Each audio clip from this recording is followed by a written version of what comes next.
لا حول ولا قوة إلا بالله العلي العظيم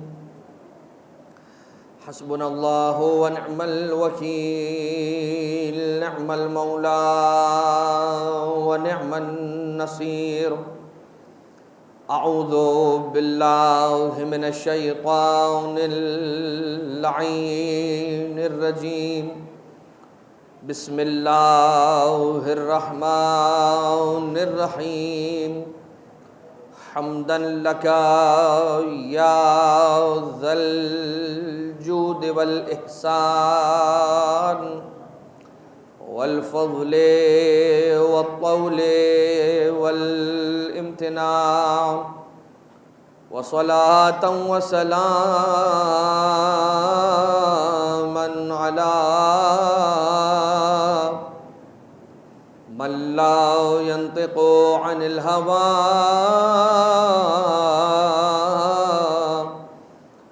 إن هو إلا وحي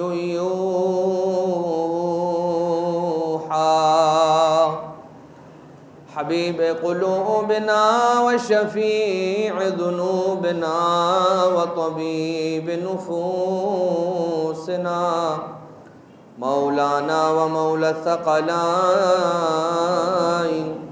جد الحسن والحسين أبي القاسم المصطفى محمد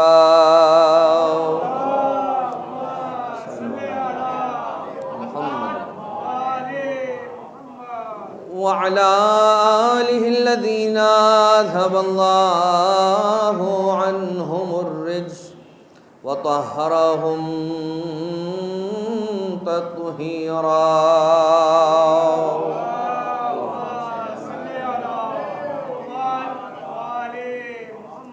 لا سيما على الإمام المنتظر والحجة الثاني عشر واللعنة الدائمة الباقية على أعدائهم ومنكري فضائلهم وغاصبي حقوقهم من الأزل إلى قيام يوم الدين أما بعد فقد قال الله سبحانه وتعالى في محكم كتابه ومتقن خطابه وقوله الحق وهو أصدق القائلين بسم الله الرحمن الرحيم وما يستوي البحران هذا عذب فرات سائغ شرابه وهذا ملح أجاج ومن كل تأكلون لحما طريا وتستخرجونها حلية تلبسونها وترى الفلك فيه مواخر لتبتغوا من فضله ولعلكم تشكرون صلوات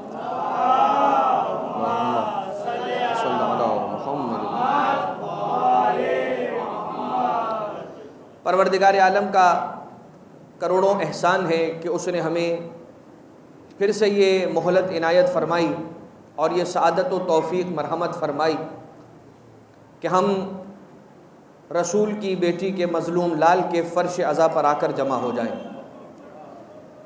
پروردگار اپنے بندوں پر جتنے کرم فرماتا ہے ان میں جو بڑے بڑے کرم ہیں وہ یہی ہیں کہ اپنے پاکیزہ ترین ہستیوں سے جڑی ہوئی جو محفلیں ہیں ان محفلوں سے ہمیں بھی جوڑ دیا کرتا ہے۔ اور یقیناً وہ زمین کہ جس زمین پر کئی سالوں سے زمانہ قدیم سے جہاں پر ذکر اہل بیت اطہار برپا کیا جاتا ہے اس زمین کی برکت کی کوئی مثال نہیں دی جا سکتی، اس کا کوئی مقایسہ موازنہ نہیں کیا جا سکتا۔ یقیناً جو روایتیں ہمیں فرش عزا کی فضیلت کے اعتبار سے ملتی ہیں ان میں ہمیں یہ ملتا ہے کہ پروردگار عالم کی خاص رحمتیں اس جگہ پر نازل ہوتی ہیں، اللہ کے ملائکہ وہاں پر نازل ہوتے ہیں، اور دنیا میں جتنی بڑی ہستیوں کے لیے آپ کوئی پروگرام رکھتے ہیں، کوئی محفل منعقد کرتے ہیں تو اس کا انداز یہ ہوتا ہے کہ دنیا کے لوگ آ جاتے ہیں اس محفل کے اندر، مگر وہی نہیں آتا جس کے نام پر وہ محفل رکھی جاتی ہے۔ اور پروردگار عالم کے یہ جو پاکیزہ بندے ہیں محمد و آل محمد علیہ السلام، رسول اولاد رسول، علی اولاد علی، زہرا اولاد زہرا، یہ وہ پاکیزہ ہستیاں ہیں، ان کے نام پر جہاں کہیں پر بھی دنیا میں مجلس رکھی جاتی ہے، سب سے پہلے شریک ہونے والے شرکاء کے اندر محمد و آل محمد علیہ السلام پہنچ جاتے ہیں۔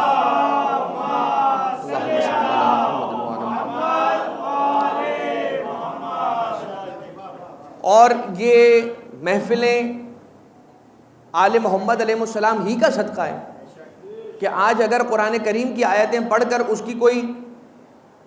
اس کا کوئی مفہوم، کوئی روایت، کوئی تشریح، کوئی تفسیر، کوئی بیان ہو سکتی ہے تو وہ صدقہ اہل بیت اطہار کا ہے کہ وہ بیان کر گئے تو بیان کیا جا سکتا ہے، ورنہ انسان فقط اپنی ذہنی جوڑ توڑ کے علاوہ، اپنی ذاتی باتوں کے علاوہ، اپنے تخیلات و تصورات کے علاوہ قرآن کریم سے کیا نکال سکتا ہے؟ ظاہر مطلب تو انسان نکال سکتا ہے مگر باطن آیت قرآنی میں نہیں پہنچ سکتا۔ انسان ترجمہ تو کر سکتا ہے مگر تفسیر نہیں کر سکتا، اس لیے کہ صاحبان تفسیر قرآن وہی ہیں کہ جو وارثان قرآن کریم ہیں، لہذا بیان کر گئے۔ اب آئیے ہم اس آیت کی طرف چلتے ہیں کہ جس آیت کو کل ہم نے سکپ کر کے 11ویں آیت کی طرف بڑھے تھے، اور آپ کی خدمت میں ہم نے عرض کیا تھا کہ خلقت کے پروردگار عالم نے مراحل کو بیان کیا۔ 9ویں نمبر کی آیت ہے، بلکہ 10ویں نمبر کی آیت ہے، 11ویں سے ایک آیت پہلے، کہ بسم اللہ الرحمن الرحیم، من کان یرید العزت، جس کسی کو بھی دنیا میں عزت چاہیے۔ کیسا ٹیگ ہے، ٹیگ لائن کیسی ہے؟ استغفر اللہ ٹیگ لائن نہیں ہے، قرآن کریم کی آیت ہے، معجزہ ہے، پڑھ کر پھونک دے کسی پر تو بیمار شفا یاب ہو جائے، اگر نگاہیں کر لے تو آنکھوں کے نور میں اضافہ ہو جائے۔ لیکن یہ جملہ انسان کو اپنی طرف کھینچتا ہے، انسان کی فطرت جو ہے وہ اس جملے کی طرف کھینچتی ہے۔ من کان یرید العزہ، جو کوئی عزت چاہتا ہے، فللہ العزت جمیعا، تو ساری کی ساری عزتیں، یاد رکھنا ان ساری عزتوں کا مالک پروردگار عالم ہے۔ اب کچھ چیزیں ہیں، اب ہم نے آپ کی خدمت میں عرض کیا نا کہ امام معصوم علیہ السلام کی روایتیں حدیثیں نہ ہو تو ہمیں سمجھ میں ہی نہ آئے، کہ چھٹے امام صادق آل محمد امام جعفر صادق علیہ السلام ارشاد فرماتے کہ پروردگار عالم نے 5 چیزوں میں یا کچھ چیزوں کو کچھ چیزوں کے اندر چھپا کے رکھا ہے، انسان ان کے علاوہ تلاش کرتے ہیں ان چیزوں کو، جس میں اللہ نے اس چیز کو رکھا ہے اس چیز میں نہیں ڈھونڈتے، اس ڈبے میں نہیں ڈھونڈتے جہاں پہ اللہ نے رکھا ہے، وہ اس کے علاوہ سارے گھر میں ڈھونڈتے ہیں۔ جہاں پروردگار عالم نے کوئی چابی جس الماری میں رکھی ہے اس الماری میں نہیں ڈھونڈتے، اس الماری کے علاوہ پورے گھر میں جا کر چھانتے ہیں، نہیں ملتی۔ کیا ہے؟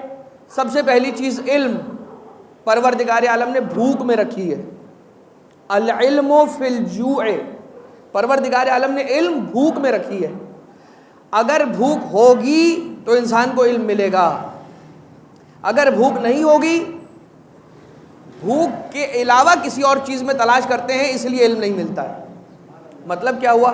اب کسی آ کے سوال کرنے والے نے سوال کیا، جیسا سوال شاید آپ لوگوں کے ذہن میں بھی آ رہا ہو کہ مولانا بھوک سے مراد تو دونوں طرح کی باتیں ہو سکتی ہیں، ایک یہ کہ علم کی بھوک، اور ایک یہ کہ پیٹ کے خالی ہونے کی وجہ سے جو بھوک انسان کو محسوس ہوتی ہے، کیا اس کی بات کی جا رہی ہے؟ تو کہا دونوں باتیں ٹھیک ہیں، لیکن جو پہلی بات ہے علم کی بھوک وہ زیادہ سزاوار ہے کہ اسے مانا جائے، اس لیے کہ جسے علم کی جتنی زیادہ بھوک ہوگی اتنی زیادہ اس میں علم حاصل کرنے کی تڑپ ہوگی، جس میں جتنی زیادہ تڑپ ہوگی علم کھنچتا ہوا اس کی طرف آ جائے گا، وہ اتنی زیادہ تلاش کرے گا، اتنی کھدائی کرے گا زمین سے، خزانہ ڈھونڈنے کی جسے زیادہ تڑپ ہوتی ہے وہ خزانے تک پہنچ پاتا ہے، ورنہ آدھے راستے میں چھوڑ کر تھک کے واپس آ جاتا ہے کہ چھوڑو کیا ہے۔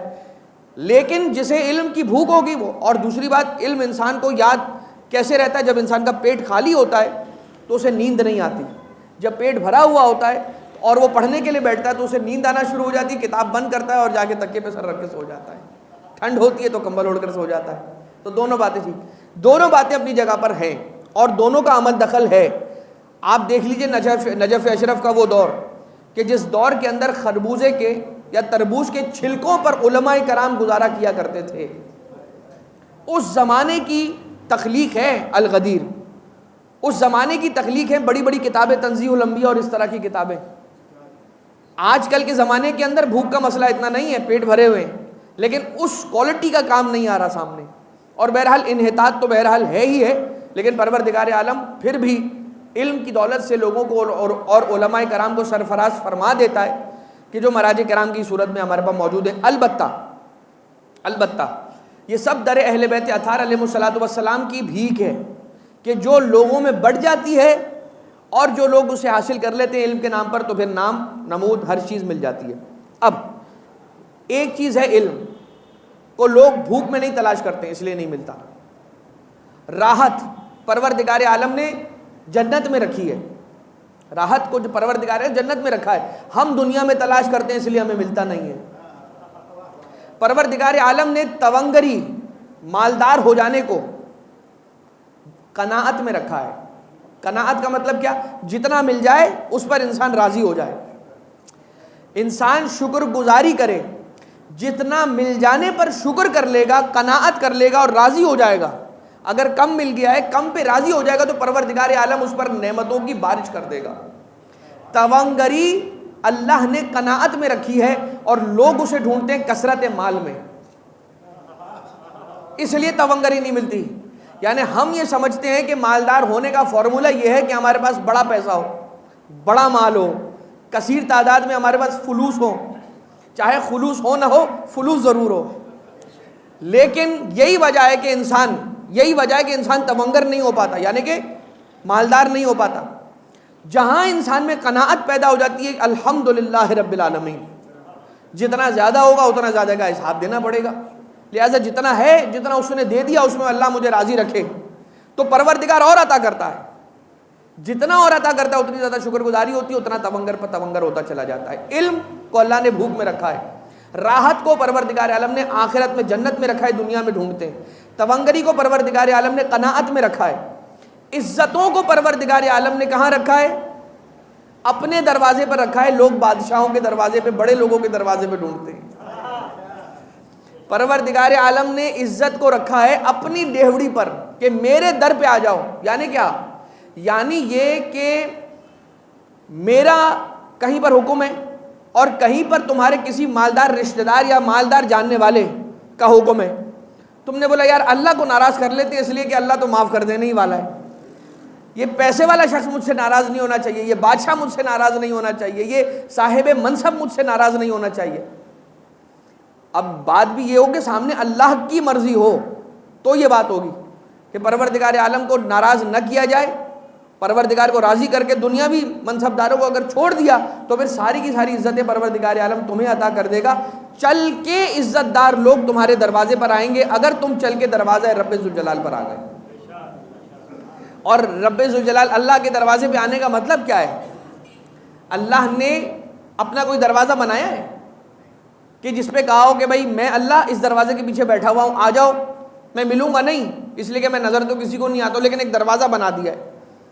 رب ذوالجلال نے کہا لیکن اگر کوئی میرے قریب ہونا چاہے تو کوئی تو دروازہ میں زمین پہ رکھوں کہ جو جوڑ مجھ سے دے. جتنی انسان کی بساط ہو، جتنی انسان کے اندر امکان ہو اتنا ہی صحیح، لیکن کچھ اپنی ایسے انسان زمین پہ رکھوں، ایسی ہستیاں پاک پاکیزہ کہ اگر اس کے پاس میرا کوئی بندہ چلا جائے تو وہ ان کا ہاتھ تھام کے میری بارگاہ میں لے آئیں گے. اسی لیے پروردگار عالم نے ہمارے اور آپ کے لیے 14 دروازوں کو رکھا ہے. ان 14 میں سے کسی ایک دروازے کو بھی اگر کھٹکھٹا دو گے تو یہ دروازہ بارگاہ الہی میں جا کر کھل جائے گا. اللہ صلی علی محمد. اور یہ تو ہمارے روزانہ کا تجربہ ہے کہ مانگتے کس سے؟ نماز کے بعد مانگتے اللہ سے، اور دیتا پروردگاری عالم ہے، پروردگار عالم ہی ہے. مگر جس دروازے سے ملتا ہے وہ یا حسین ابن علی کا دروازہ ہے یا علی ابن ابی طالب کا دروازہ ہے. مانگتے خدا سے ہیں، ملتا دروازہ علی ابن ابی طالب علیہ السلام سے. تو رب ذوالجلال نے اپنے کچھ بندے رکھے کہ جن کے ذریعے سے وہ اپنے کام لیتا ہے، اپنے مرضی کے کام لیتا ہے. ٹھیک، تو وہ تو اللہ کے چنے ہوئے بندے ہو گئے جن سے اللہ اپنی مرضی کے کام لیتا ہے. لیکن اس طرح کی ہستیاں تو جناب جبریل بھی ہے کہ حضرت جبریل آئے بشر کے روپ میں، جو ہم نے 2 دن پہلے آپ کی خدمت میں عرض کیا کہ حضرت بی بی مریم سلام اللہ علیہا کی خدمت میں جناب جبریل لبادہ بشریت میں آئے، اور آنے کے بعد بی بی مریم کو سلام عرض کیا، اس دروازے میں داخل ہو گئے کہ جو دروازہ باہر سے تالا لگا ہوا تھا، اور جب اندر بی بی مریم سلام اللہ علیہ کی خدمت میں آئے تو بی بی نے فرمایا انی اعوذ بالرحمن منک ان کنت تقیا، اگر تو صاحب تقوی ہے تو میں اللہ رحمان کی تجھ سے پناہ چاہتی ہوں، اللہ رحمان کی پناہ چاہتی ہوں تجھ سے کہ مجھ سے دور ہو جا، اگر تو صاحب تقوی ہے۔ بی بی مریم نے فرما دیا، بتلا دیا کہ اگر کہیں کسی جگہ نامحرم اکٹھے ہو جائیں اور گناہ کے قریب پہنچ جائیں تو وہ صاحب تقوی ہوگا کہ جو گناہ پر اختیار رکھنے کے باوجود بھی نامحرم سے دور رہے۔ جناب ان کنت تقیہ، پھر جناب جبریل نے کیا عرض فرمایا کہ انما انا رسول ربک لأہب لک غلاما زکیہ، میں تو صرف اور صرف اللہ کا ایک رسول ہوں، رسول یعنی اس کا پیغام لے کے آنے والا، اس کا ایک فرشتہ ہوں جو آپ کی بارگاہ میں آیا ہوں۔ لأہب لک غلاما زکیہ، میں آیا ہوں کس لیے؟ تاکہ آپ کو خوشخبری دوں ایک بیٹے کی، لأہب لک غلاما زکیہ، کہ آپ کو ایک بیٹے کا تحفہ عنایت کروں۔ تحفہ کون دے رہا ہے؟ بیٹے حضرت عیسیٰ کا تحفہ بی بی مریم کو تحفہ دے رہا ہے اللہ۔ جبریل کہہ رہے ہیں کہ میں دینے کے لیے آیا ہوں اللہ کی جانب سے۔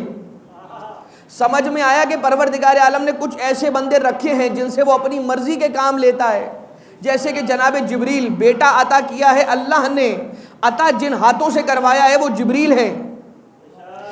اب یہ تو وہ ہیں کہ جن سے پروردگار، یہ اتنے پاکیزہ ہیں جبریل کہ اللہ ان سے اپنی مرضی کے کام لے لیتا ہے، مگر کچھ ہیں جو جبریل سے بھی بلند و بالا تر و افضل ہیں۔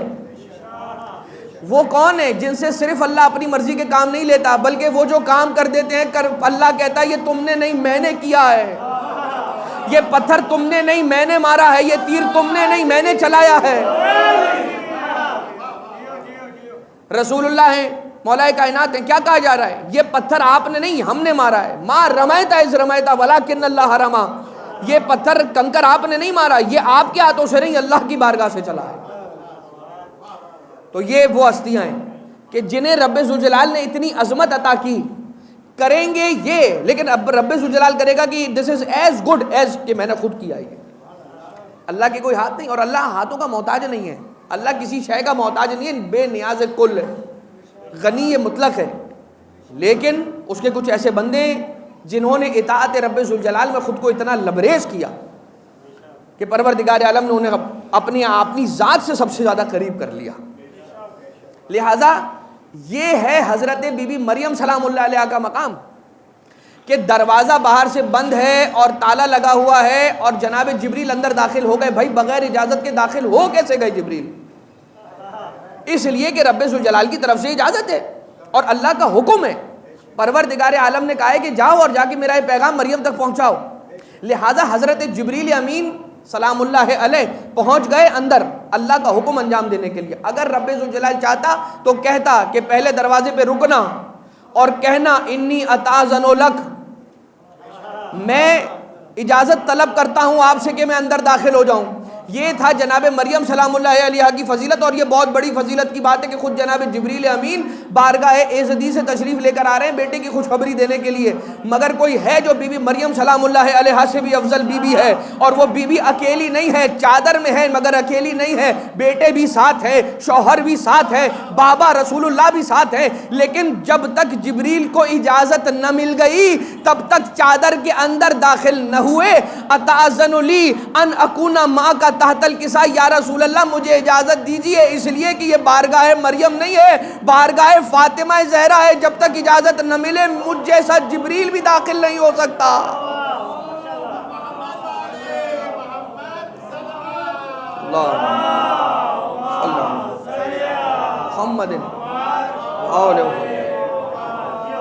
جب تک اجازت نہ مل جائے تو جبریل جیسا فرشتہ بھی بغیر اجازت کے داخل نہیں ہو سکتا۔ کیا انداز ہے اور کیا عظمت ہے اس دروازے کی، اور یہی وجہ ہے کہ آیت نمبر 12 کے اندر پروردگار عالم ارشاد فرما رہا ہے وما یستوی البحران، یاد رکھنا دو دریا برابر نہیں ہیں۔ اب دو دریا برابر نہیں ہے، مطلب دریاؤں کی دو قسمیں ہیں پوری دنیا کے اندر جو روایتوں سے ثابت ہے. ایک وہ دریا ہیں جو خوش قسمت اور سعادت مند دریا ہیں، اور ایک دریاؤں کی وہ قسم ہے جنہیں پروردگار عالم نے منحوس قرار دیا ہے اور انہیں سعادت مندی سے ہمکنار نہیں کیا ہے، جن میں غالباً دریا دجلہ ہے اور ایک اور دو دریا اور ہیں. اور جن دریاؤں کو پروردگار عالم نے سعادت مندی عطا کی اس میں نیل ہے، فرات ہے. اور فرات جو ہے بحار الانوار کے اندر جب آپ دیکھیں گے تو پہلا چیپٹر جو نجف اشرف کی فضیلت کے بارے میں شیخ باقر مجلسی نے مرتب کیا ہے، اس کے اندر پہلا چیپٹر اس بارے میں ہے کہ فرات کی فضیلت کیا ہے. تو فرات کی فضیلت اب دیکھیے گا، فرات کے حوالے سے میں عرض کرتا ہوں آپ کی خدمت میں، خود نام آیا ہے فرات کا. وما یستوی البحران، دو دریا ایک دوسرے کے برابر نہیں ہو سکتے، دو دریا ایک جیسے نہیں ہیں. ھذا عذب فرات سائغ شرابہ، یہ ٹھنڈا ہے، میٹھا ہے اور پینے سے انسان کو اچھا لگتا ہے جس کا پینا. فرات سائغ شرابہ وھذا ملح اجاج، اور یہ ہے کھارا اور کڑوا پانی. ایک دریا ہے کڑوے پانی کا اور ایک دریا ہے میٹھے پانی کا، یہ دونوں برابر نہیں ہیں، اس لیے کہ ھذا عذب فرات وھذا ملح اجاج، یہ ہے نمکین پانی کڑوا پانی اور یہ ہے میٹھا پانی اور انسان کے لیے دلکش پانی، انسان کی روح میں اتر جانے والا پانی، ایمان کو تر و تازہ کر دینے والا پانی. یہ دونوں پانی برابر نہیں ہیں. اور قرآن کریم کے اندر اور بھی ایسی مثالیں ہیں. انہی آیتوں کے سلسلے میں ایک آیت اور آئے گی کہ بھائی جو اعمیٰ اور بصیر ہیں، جو اندھا ہے اور جو دیکھ سکنے والا ہے، جو نابینا ہے اور جو بینا ہے، وہ دونوں برابر نہیں ہیں.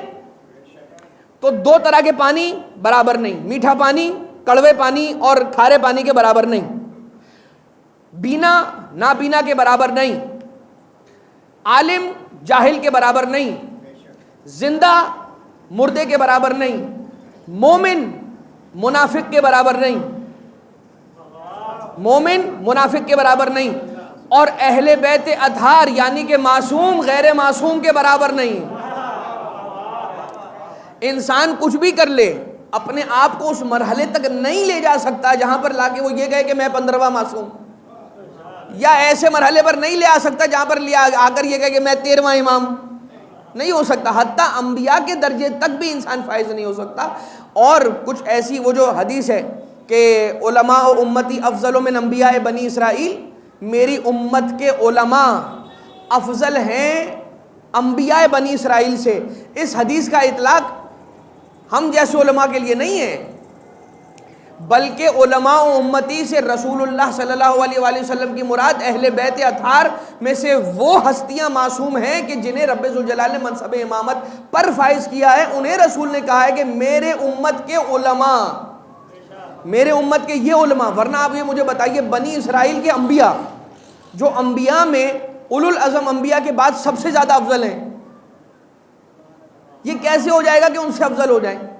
لہٰذا اور اس بارے میں اس سپورٹ کے اندر روایات ہیں معصومین علیہ السلام کی، 5ویں امام کی، 6ٹھے امام کی، اور 7ویں اور 8ویں امام علیہ السلام کی بھی روایتیں بھرپور، کہ اس کے اندر فرمایا کہ یہاں پر علماء سے مراد عام علماء نہیں ہے بلکہ خاص ہے، العلماء کہا ہے. ٹھیک ہے، علماء. اب یہاں یہ بات آپ کی خدمت میں ہم نے عرض کی کہ دونوں ہم جنس نہیں ہیں، برابر نہیں ہیں، ان کا تقابل نہیں ہو سکتا. وَيُولِجُ اللَّيْلَ فِي النَّهَارِ وَيُولِجُ النَّهَارَ فِي اللَّيْلِ وَسَخَّرَ الشَّمْسَ وَالْقَمَرَ كُلٌّ يَجْرِي لِأَجَلٍ مُّسَمًّى. پروردگار عالم نے ہواؤں کو چلایا اور پروردگار عالم نے رات کو دن میں تبدیل کیا، دن کو رات میں تبدیل کیا، اور پروردگار عالم نے مسخر کیا ہمارے اور تمہارے لیے سورج کو اور چاند کو، اور یہ سارے کے سارے اپنے آربٹ اور اپنے مدار کے اندر مسلسل چلتے رہیں گے. کب تک؟ لِأَجَلٍ مُّسَمًّى، ان کے لیے ایک خاص پیریڈ ڈیفائن کر دیا گیا ہے، ان کو ایک خاص وقت بتا کے فیڈ کر دیا گیا ان کے اندر. جب وہ وقت آ جائے گا تو پھر یہ رک جائیں گے، یا جو بھی ہوگا اس وقت کے بعد حکم خدا سے جو ہوگا وہ ہوگا، لیکن ایک وقت معین کر دیا ہے، اس وقت تک یہ چلتے رہیں گے اور یہ ٹھہریں گے نہیں، اور اپنے مدار کے اندر یہ حرکت کرتے رہیں گے. یہ اللہ تعالیٰ کا ذالکم اللہ ربکم لہ الملک.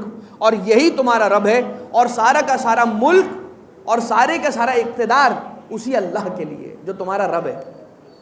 والذین تدعون من دونہ ما یملکون من قطمیر، یاد رکھنا جو اللہ کو چھوڑ کے اور اللہ والوں کو چھوڑ کر دوسروں کو تھام لیتے ہیں اور دوسروں کو پکڑ لیتے ہیں اور دوسروں کے دروازوں پر چلے جاتے ہیں، غیر اللہ کے دروازے پر چلے جاتے ہیں، وہ یہ بات یاد رکھیں کہ اگر تم غیر اللہ کے دروازے پر اللہ اور اللہ والوں کو چھوڑ کر اگر تم چلے گئے دوسروں کے دروازوں پر در بدر کی ٹھوکریں کھانے کے لیے، تو یاد رکھنا یہ لوگ وہ ہیں کہ جن کے پاس قطمیر بھی نہیں ہے ان کی ملکیت میں۔ قطمیر کسے کہا جاتا ہے؟ ہمارے یہاں تو ہمارے خاص طور سے ہماری کمیونٹی کے اندر ہم لوگ قطمیر بیگ کے اوپر لکھتے ہیں، ہمارے جو ہینڈ بیگز ہوتے ہیں اور جو ہمارا اٹیچی ہوتی ہے اٹیچی پہ لکھتے ہیں ہم قطمیر، کیونکہ بعض اقوال علماء کے مطابق قطمیر جو ہے وہ اصحاب کہف کا جو کتا تھا اس کا نام تھا قطمیر۔ لیکن یہاں پر قطمیر کس ٹرم میں یوز ہوا ہے، کیا معنی ہے قطمیر کے؟ قطمیر کا معنی ہے جو کھجور آپ نے کھولا اس میں سے بیج نکلتا ہے، بیج اور کھجور کے درمیان ایک پتلی سی جلد ہوتی ہے، جھلی ہوتی ہے۔ یہ کتنی پتلی ہوتی ہے، کیا وزن ہوتا ہے اس کا؟ اور کبھی اگر آپ نے بہت زور سے کھجور کو مطلب زیادہ بھوک لگی ہوئی اور بہت وقت کم ہے اور آپ کھول لیا تو وہ اڑ جاتی ہے، جھلی وہ درمیان سے اڑ جاتی ہے، ہوا ہو جاتی ہے، اتنی ہلکی ہوتی ہے، اتنی باریک ہوتی ہے۔ کہا کہ یہ جو رب ذوالجلال کو چھوڑ کے جنہوں نے اپنی دکانیں کھول لی ہیں، ان لوگوں کی ملکیت میں قطمیر بھی نہیں ہے، یعنی یہ ملکیت نہیں رکھتے کس چیز کی، حتیٰ اتنی چھوٹی سی چیز کی بھی ملکیت نہیں رکھتے ہیں یہ۔ اور یہ کیا کرتے ہیں، اگر تم انہیں پکارو تو یہ جواب نہیں دیں گے۔ اب ذرا سنیے گا، ان تدعوہم لا یسمعوا دعاءکم، اگر تم انہیں پکارو گے، یعنی تم اللہ کو چھوڑ کے اور اللہ والوں کو چھوڑ کے کسی اور کو پکارو گے تو لا یسمعوا دعاءکم، یہ تمہاری پکار کو نہیں سنیں گے۔ ولو سمعوا، اور اگر اتفاقاً کبھی انہوں نے تمہاری بات سن بھی لی، مستجابوا لکم، ان کے پاس کیپیبلٹی نہیں ہے، ان کے پاس وہ حیثیت نہیں ہے ان کی کہ تمہاری دعا کو مستجاب کر سکیں اور تمہاری خواہش کو پورا کر سکیں۔ وَيَوْمَ الْقِيَامَةِ يَكْفُرُونَ بِشِرْكِكُمْ، اور یاد رکھنا جو تم نے شرک کیا ہے اللہ اور اللہ والوں کو چھوڑ کر دوسروں سے مانگنے کا جو تم نے کام کیا ہے، دوسرے در پر چلے گئے، تو یہ جو تم نے غلط کام کیا ہے، پروردگار عالم کا شریک قرار دے دیا ہے کسی کو، تو یاد رکھنا جسے تم نے اللہ کا شریک قرار دیا ہے، قیامت میں وہ تمہارے شرک سے بیزار ہو جائے گا اور کہے گا بھائی میں نے اسے نہیں کہا تھا کہ مجھ سے آ کے مانگ، وہ خود تمہارے اس عمل کو ڈس اون کر دے گا اور کہے گا تم پیچھے ہٹو بھائی، تم کہاں آ رہے ہو، تم مجھے بھی مرواؤ گے، تم نے ایک تو غلط کام کیا اور چونکہ مجھ سے مانگا میری طرف رخ کیا اللہ کی طرف رخ کرنے کے بجائے، اور اب تم میرے پاس آ رہے ہو، پیچھے ہٹو، پرے ہٹو۔ بشرککم ولا ینبئکم مثل خبیر، اور تم یاد رکھنا یہ جو خبریں تمہیں دے رہے ہیں نا کہ جو لوگ اللہ کو چھوڑ کے دوسروں کی عبادت کرتے ہیں اور ان کی طرف رخ کر لیتے ہیں اور توجہ کر لیتے ہیں ان کی طرف اور ان سے دعا کرتے ہیں، تو ان کے پاس قطمیر جتنی چیز بھی نہیں ہوگی، اور اگر یہ ان کو پکاریں گے بھی تو یہ ان کو جواب نہیں دیں گے، اور اگر ان کو جواب دے بھی دیں گے تو ان کی بات مان نہیں سکتے، کیونکہ یہ ان کے پاس تو ان کی خود کی کوئی حیثیت نہیں ہے کہ ان کی کیا دعا کو پورا کریں گے، ان کے پاس اپنا معاملہ پورا نہیں ہے، سیدھا نہیں ہے۔ تو کیا ہوگا، یہ خبریں جو تمہیں دی جا رہی ہیں یہ صرف اور صرف ہم جیسا خبر رکھنے والا خبیر اور باخبر شخص ہی تمہیں خبر دے سکتا ہے۔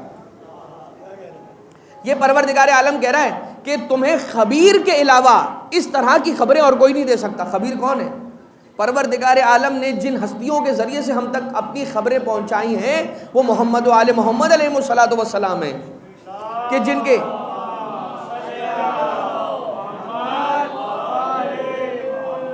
اور وہ اس بات کے حقدار ہیں کہ وہ بتائیں، اس لیے کہ کائنات کی تخلیق ان کی انوار کی نگاہوں کے سامنے ہوئی۔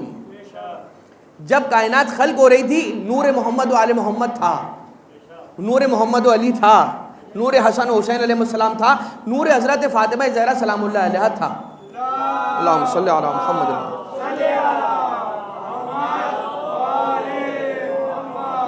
یا ایہا الناس انتم الفقراء الی اللہ، یاد رکھنا تم اللہ کے محتاج ہو، اللہ سے دور ہٹ کے اور اللہ کو چھوڑ کے کوئی چیز تمہارے ہاتھ آنے والی نہیں ہے۔ اس لیے کہ ونس اگین میں آپ کی خدمت میں کہوں گا مولا کائنات علیہ السلام ہیں تو ہمیں سمجھ میں آتی ہے یہ بات کہ دعائے کمیل میں فرماتے ہیں لا یمکن الفرار من حکومتک، یا اللہ تیری حکومت سے فرار تو ممکن ہی نہیں ہے. ہم یہاں سے فرار کر کے آئرلینڈ گئے، وہاں پر بھی تیری حکومت تھی. ہم فرار کر کے نارتھ پول پہ چلے گئے، وہاں پر بھی تیری حکومت تھی. ہم یہاں سے فرار کر کے ساؤتھ پول پہ چلے گئے، وہاں بھی تیری حکومت. مارس پہ گئے، وہاں بھی تیری حکومت تھی. پلوٹو پہ گئے، وہاں بھی تیری حکومت تھی. دنیا کی مشکلات سے یا چیزوں سے تنگ آ کے جہاں بھی ہم نے فرار کیا تو جہاں ہم جا کر پہنچے وہاں پر پہلے سے تیری حکومت تھی، اس لیے کہ اس جگہ کا خالق ہی تو ہے. اس لیے کہ جو کائنات میں جو کچھ مخلوق ہے اسے خلق تو نے کیا ہے. لہذا انتم الفقراء الی اللہ، یاد رکھنا ہمیشہ کہ تم پروردگار عالم کے فقیر ہو، تم پروردگار عالم کی بارگاہ میں اس کے محتاج ہو. واللہ الغنی الحمید، اور پروردگار عالم غنی بے نیاز ہے. اسے نہ تمہاری عبادتوں کی ضرورت ہے، اسے نہ تمہارے مال کی ضرورت ہے، اسے نہ تمہارے حج کی ضرورت ہے، اسے نہ تمہارے قربانی کے گوشت کی ضرورت ہے.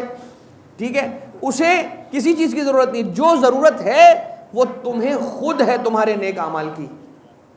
تمہیں اپنی قبر کو سنوارنا ہے اور وہاں کے اندھیرے کو دور کرنا ہے. لہذا تم یہ سارے کام ہم تم سے کرواتے ہیں اور تم سے کہتے ہیں کہ کرو، ورنہ اگر تم نہیں بھی کرو گے تو ہم بے نیاز ہیں. اور بے نیاز ہونے کے باوجود بھی غنی بھی ہے اور حمید بھی ہے. یعنی غنی کے بعد کوئی ایسا لفظ نہیں آیا، غنی کے بعد آیا حمید ہے. حمید یعنی تو لائق حمد بھی ہے. تو غنی ہونے کے بعد دنیا کے غنی کیسے ہوتے ہیں؟ بھائی ہم بے نیاز ہیں، آؤ گے تو ٹھیک ہے، نہیں آؤ گے تو ٹاٹا بائے بائے. مطلب آج کل کی زبان جو ہمارے جو چور ہے لیکن علی کا بغض رکھنے والا نہیں. چور ہے لیکن علی سے نفرت کرنے والا نہیں.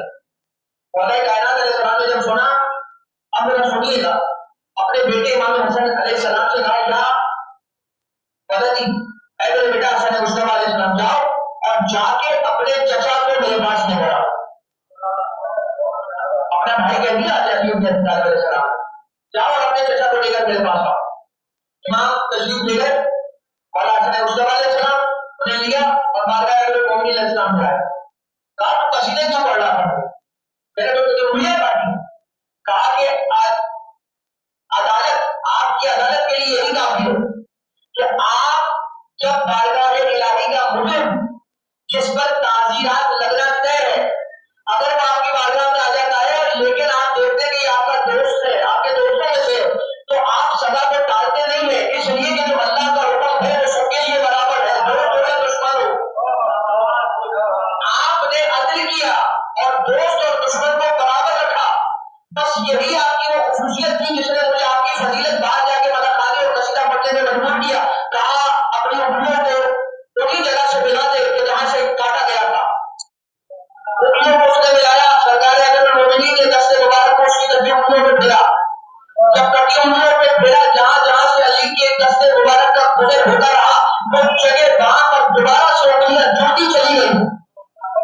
اس کا مطلب مولا کائنات علیہ السلام نے سمجھا دیا کہ جو کوئی مومن اس دنیا کے اندر ہے اور قیامت میں جائے گا اور اس کا حساب و کتاب ہوگا تو جو عذاب ہوگا اس کے برے اعمال کی وجہ سے وہ وقتی ہوگا، اور جو جزا اور جنت اسے ملے گی وہ دائمی ہوگی، کبھی ختم نہ ہونے والی ہوگی.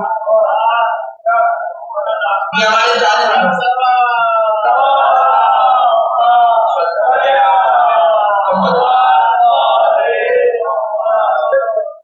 انداز ہے مولا کے چاہنے والوں کے ساتھ مولا کی طرف تھا.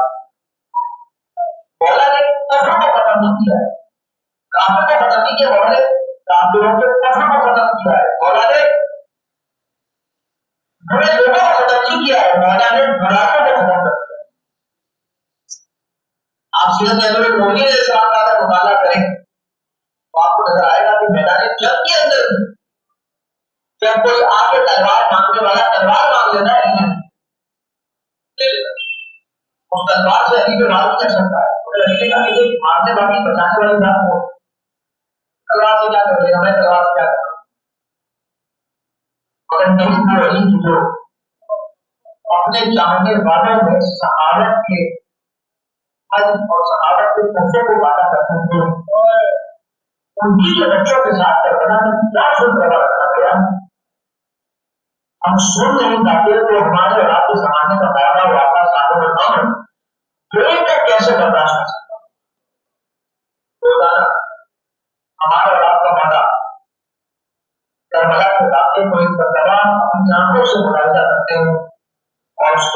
کیا کرتا ہم سنتے ہوتے ہیں، اس لیے ہمارے آنسو نکلتے ہیں.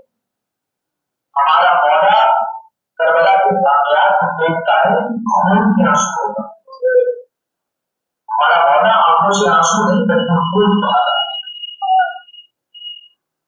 جنت میں دو بھائیوں کا وہ موقع عرض کرنا چاہتا ہوں. ایک بھائی میرا چھوٹا بھائی جو اس نے ساری زندگی اپنے بڑے بھائی کو کبھی بھائی نہیں کہا، جب کہا آقا نے کہا. عباس کو اپنی ماں جو بنی یعنی ساری زندگی تعلیم کی بیٹا عباس ماں اس گھر کی کم تھی. بیٹا عباس تو حسین کا بھائی نہیں، تو حسین کا غلام. راجا جہاں میرا مولا بیٹھا ہوا ہے وہاں ادب سے کھڑے ہونا، ان کے ساتھ ساتھ میں چلنا، ان کے قدموں سے اپنے قدموں کو پیچھے رکھنا. ساری زندگی اس نے اپنے بھائی کو آقا کہا، مولا کہا، سیدی کہا، سردار کہا. وقت آخرہ کا آنند ہے کہ جیسے ہی عباس کے بازو پٹے مولا زمین قدم پہ آئے اور السلام علیکم یا ابا اللہ کہا. مدد کے لیے نہیں پکارا، نہ علی اکبر نے مدد کے لیے پکارا، نہ محمد عباس. بس کہا ہمارا سلام تمہیں تبدیل میں مولا. اپنے عباس کی سلام آخر کی آواز کو سنا، یہاں سے سردار عبداللہ کی آواز بدل گئی. امان ان کا سلام ظاہری عباس تیرے بھائی اکبر، تیرے بھائی حسین کی کمر ٹوٹ گئی. بس کسی طرح سے خود کو پہنچایا سران عباس کے. بس عجیب عمل ہے، مولا عباس کا سر اپنے دانوں پر مولا حسین رکھنے جاتے، جیسے ہی عباس کا سر اپنے دانوں اقدس پہ رکھتے تھے، مولا عباس اپنا سر ہٹا کے زمین کربلا پر لیٹ کر پھر مولا حسین نے سلام نے عباس کا سر اٹھا کے اپنے دانوں پہ رکھا. پھر مولا نے اپنے سر کو ہٹایا اور زمین کربلا میں رکھ لیا. کہ مطلب پوچھا عباس کیا وجہ ہے اپنا سر میرے دانوں پہ رہتے کیوں نہیں کہتے؟ میں شرمندہ ہوں، یہ بات قلم ہے، ایک آنکھ میں تیر ہے، ایک آنکھ میں خون جمع ہوا ہے. میرے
تمام کی حاجات شرعیہ کو روا فرما، سب کی مشکلات کو دور فرما، غریب و نواز مومنین کو شفا کرنی ہے اور مومنین کی قبروں پر اپنی رحمت کی بارش نازل فرما، اپنے ولی اپنے کے سارے برامن میں ضرور بیداری فرما، انہیں مولا واقع کے اعوان اور اصحاب میں شمار فرما، سرکار صاحب الامر علیہ السلام نظام مقدس ہم سب کو قرار فرما، مولا ہم سب کے ہم سب تمہارے بچائی میں اپارے اور شراب پر اس نصیب فرما، ربنا تقبل منا انك انت السميع العليم وجعل محمد وآل الطيبين الطاهرين.